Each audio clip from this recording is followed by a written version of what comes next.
bestia que la da definición. El que habla así es Antonio Escotado, que está en Bilbao y va a pronunciar una conferencia dentro del festival Censura At, en Bidebarrieta, en Bilbao. El título, Censura de ayer y de hoy. Y Escotado ha tenido la deferencia de acercarse a estos estudios poco antes de esa conferencia para hablarnos de este y supongo que de otros temas si él quiere, ¿no? Va a querer, ¿verdad, señor Escotado? Pues no sé, la verdad es que es una persona variable con el clima. Por eso nos gusta conversar con usted. Censura de ayer y de hoy. Sí. Tiene nombre de tango esto, amores de ayer y de hoy. Sí, o sea, perspectiva histórica de la censura. Por ahí van los tiros, ¿no?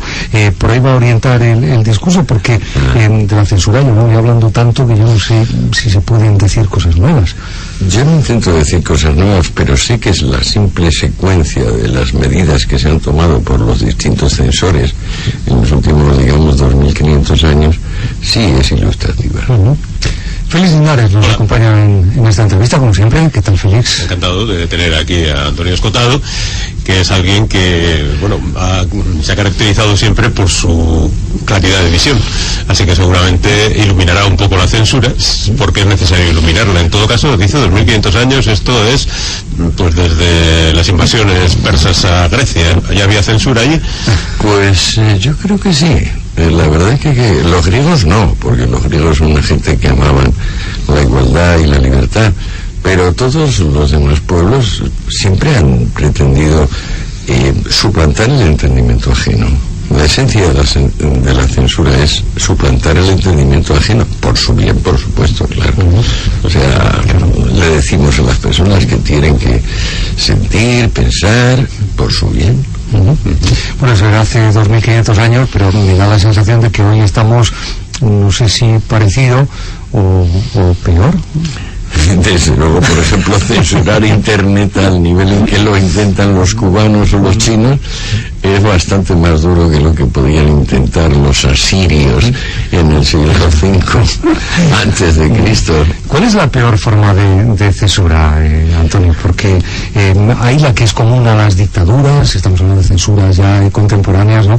La que es común a las dictaduras, o esa más sutil que imponen los llamados poderes fácticos, que yo no sé si existen o no, pero usted dirá. Bueno, hay la autocensura, por ejemplo, si uno escribe en El Mundo o en un país, tiene que ejercer una sutil autocensura. Yo he sido articulista de los dos medios y hay que ejercer una sutil autocensura, porque lo primero que hay que aceptar es el dualismo, de que unos tienen el derecho de odiar cordial y absolutamente a los otros, y cada cual tiene teóricamente su razón completa en estar enfadadísimo con el contrario. Esta es una autocensura, dentro de lo que cabe, light. Censura en serio, aquellas de Stalin, por ejemplo, donde salía en la foto con 4 y como se ha cargado los 3, el primer año sale con 3, en el segundo año sale con 2, luego el tercer año sale el solito. Y eso que en esos tiempos no había Photoshop. Exacto. Que pudiera ayudar en la tarea, ¿no? Había que fotografiar muchas veces, quitar pintores, etcétera, etcétera. Todo un trabajo. Luego está la censura económica, que yo creo que es lo más común hoy. Que además también, como antes apuntabas, el sentido de que es por vuestro bien, ya que el público no acepta esto, pues no podemos darle esto, porque después de todo no nos compra, y si no nos compra, ¿qué negocio hacemos? Bueno, decía este grandísimo liberal inglés Cobden, el fundador de la Escuela de Manchester, el hombre que cambió la práctica de los tratados internacionales y entonces buscó la paz a través del comercio en vez de a través de la guerra. Decía Cobden que todo aquello que sea económicamente desastroso lo es también moralmente, que no hay manera de imaginar que es que hay un fondo extra del cual podamos tirar para subvencionar, patrocinar, proteger, que todo euro que demos a alguien, en principio, si es un euro público, se lo quitamos a otro.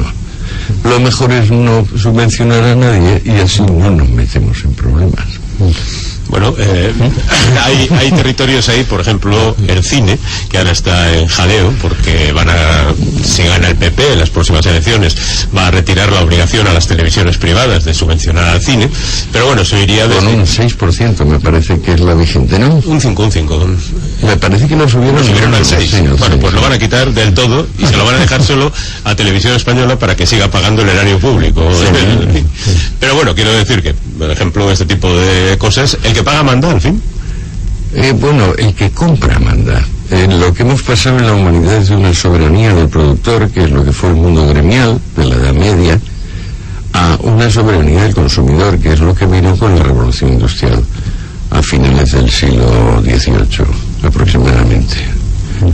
Esto no se suele ver con claridad porque normalmente no nos interesa la historia económica, no nos interesa darnos cuenta, por ejemplo, de que las crisis económicas son asuntos históricos que simplemente se han producido, pero no 1, 20. Pero preferimos pensar que es una cosa nueva, que desgraciada circunstancia que nos toca a nosotros ahora. Esto, en realidad, la historia de la economía, que es la más desconocida de las historias, es maravillosamente, es pura luz, es un chorro de neutrinos. O sea que la crisis, tal y como nos la están explicando, no es muy exacto decir que esta es la peor crisis que hemos afrontado en lo que va de siglo, en lo que va incluso de historia moderna. Vamos a precisar, en 1873 quebró la bolsa de Viena y se produjo la famosa larga depresión, que duró casi 20 años. Luego hubo la Gran Depresión, entre el 24, que prácticamente terminó con la Segunda Guerra Mundial, que fue una interrupción un poco brusca de la segunda crisis. Estamos en una tercera crisis de esa naturaleza. Estamos teniendo que redefinir necesidades y producción otra vez, igual que pasó en 1873, igual que pasó en 1924-28, con el crack primero americano y luego alemán. Lo que ocurre es que ahora estamos más interaccionados que entonces, ¿no? Y parece que todo depende mucho más de lo que haga el vecino, lo digo sobre todo por la Unión Europea, porque América Latina, curiosamente, parece que está aguantando mucho mejor esta situación de recesión mundial. Está aguantando porque tiene un diferente paso económico, porque están transicionando a una sociedad industrial, mientras que nosotros estamos transicionando hacia una sociedad postindustrial. Entonces son escalones distintos de un aeropuerto distinto. Es normal que nosotros tengamos esta crisis, pero en realidad la globalización, la universalización, viene con el que mencioné antes, con Cobden, porque el Tratado Anglo-Francés de 1860 es el primero donde Francia e Inglaterra se reúnen y dicen: cualquier tipo de rebaja de tarifas, de aranceles, de liberalización del comercio, no solo beneficia a Francia y a Inglaterra, sino a cualquier otro país del mundo. Como dijo Cobden, que fue el embajador extraordinario británico con Napoleón III, Luis Bonaparte, dijo: al igual que el antiguo océano que cubría la tierra entera, este tratado nuestro con los franceses es en realidad el origen y el fundamento de una trama mundial que ahora se llama Organización Mundial del Comercio. Bueno, en todo caso, habría que estar en los consejos de dirección de los diferentes medios de comunicación, o no es necesario saber, para saber, simplemente por sus obras los conocéis y entonces uno sabe perfectamente cómo se maneja la censura o el direccionismo, que ya no sé, bueno, al final son palabras para lo mismo. Bueno, claro, paternalismo, direccionismo, tutela, suplantación del prójimo, lo mismo, por tu propio bien, que a mí me parece muy bien decírselo a nuestros hijos y a los débiles mentales, pero no me parece bien decírselo a los adultos. Bueno, si se lo dice a una gente, dice: como no cumplas te vas a la calle y te quedas sin empleo, pues igual está justificado que... No, pero hay que darte cuenta de que si tú, para mantener el empleo, haces una subvención determinada, eso está aumentando el desempleo en otras zonas. O sea, lo que hay que tener muy claro es que si apretamos en un sitio, sale una protuberancia por el otro. O sea, estamos en una situación de globalización y en totalidad muy estrecha. No hay manera de intervenir en un punto sin intervenir en todos los demás puntos. Es cuestión de saber cómo podemos organizar para aliarla lo menos posible. Estamos hablando de muchas cosas, hemos pasado muy de tapadillo por los medios de comunicación. Me gustaría preguntar a Antonio Escotado si son menos libres ahora que antes. Ahora sé cuándo es, antes no lo tengo tan claro, ¿no? En el 74. Depende, por ejemplo, yo pertenezco por edad a la generación de los 60, el 68 fue el gran evento, pero o bien el 68 francés, esto en plan de Sartre, Mao, Che Guevara, o bien el 69 Woodstock, naturaleza, sexo, drogas y rock and roll, eran y muy buena música. El mismo año, pero unos más creativos y otros más vengativos.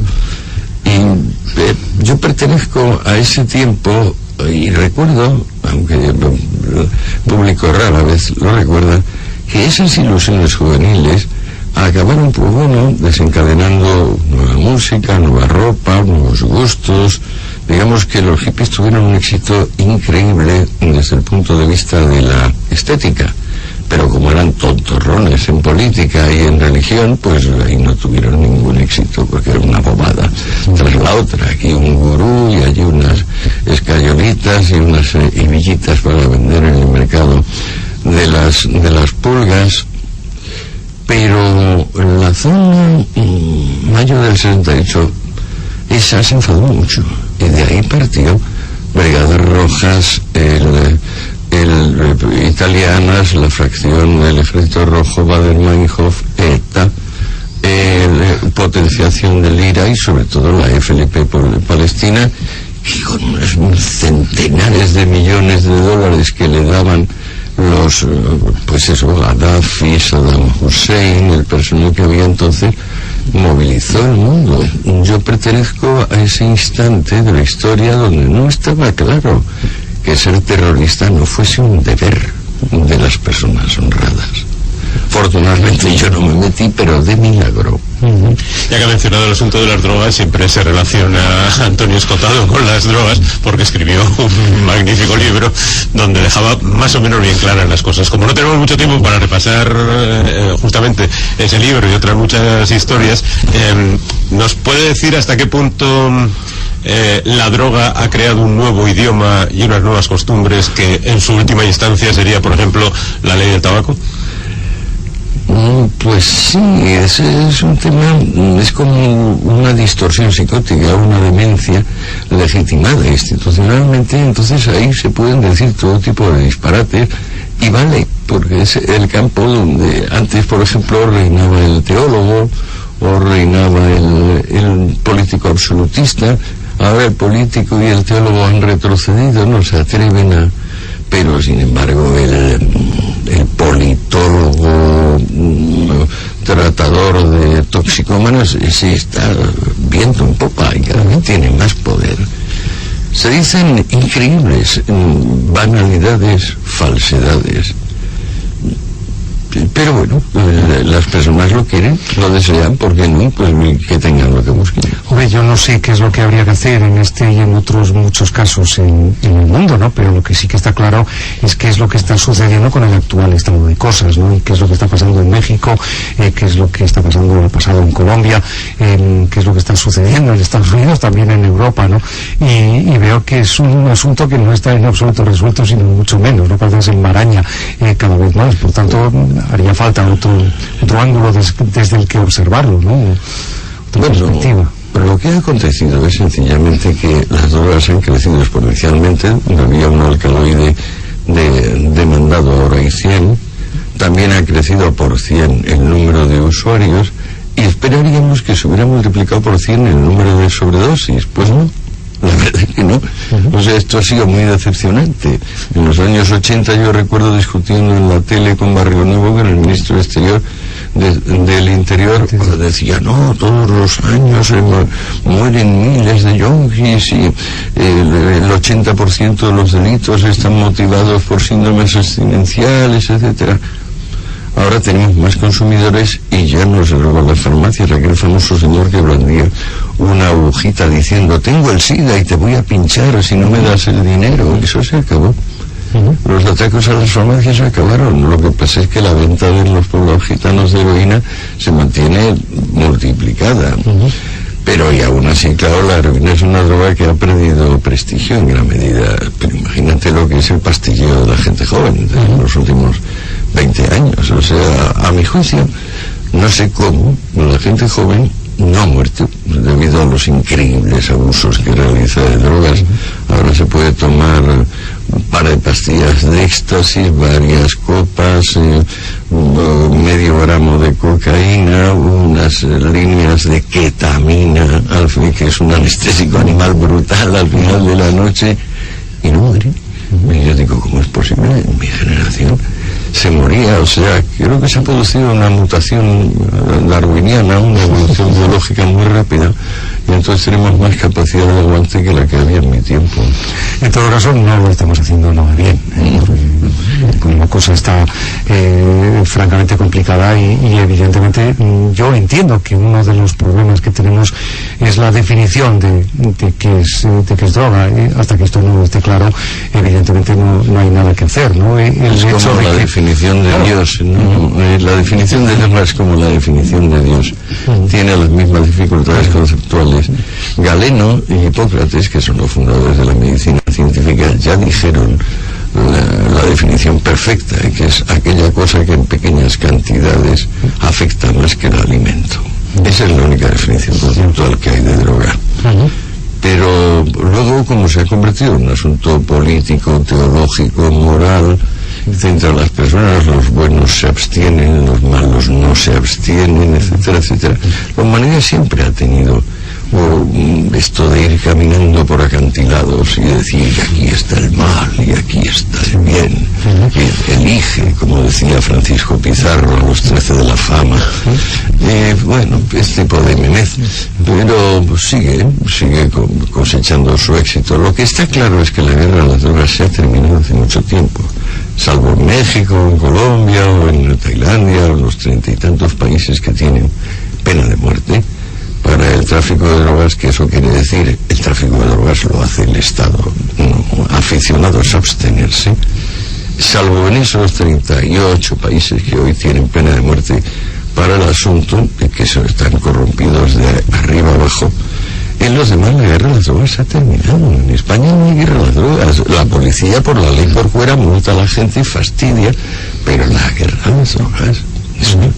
Las brigadas de estupefacientes se han reducido al menos el 96% a nivel mundial. Los fondos de Naciones Unidas para la Brigada Internacional de Estupefacientes se han reducido casi en el 100%. Es mentira que siga habiendo guerra a las drogas. Bueno, como nos quedan 2 o 3 minutos aproximadamente, solo, sí, y yo le quería preguntar a Antonio Escotado por la situación política, pero si estamos en campaña, no sé si es propio hablar en estas fechas, si se puede ser malinterpretadas sus palabras. ¿Cómo lo ve? Pues la verdad, da la sensación de que se va a llevar un segundo revolcón fuerte el PSOE. A mí me cae fatal la cúpula del PP, fatal, peor no me puede caer, aparte de que siempre he sido una antifacha, pero de donde no hay no se saca. Lo más peligroso en política es el demagogo, el que pretende que es posible lo que no es posible. Como decía Cobden, lo económicamente desastroso solo puede ser moralmente desastroso. Entonces, la situación actual es que cuando se fue a Aznar veníamos del presupuesto. Ahora necesitamos emitir cada día 666 millones de euros y que nos los compren. Eso se llama deuda soberana. El caballero que se ha ido nos ha dejado esa pequeña bromita. Es un número diabólico, ¿no es cierto? Sí. ¿Y cómo está viendo la campaña en el sentido de los eufemismos y de las cosas que dice ayer? Por ejemplo, ha habido una frase que me ha sorprendido: el retroceso del avance moral.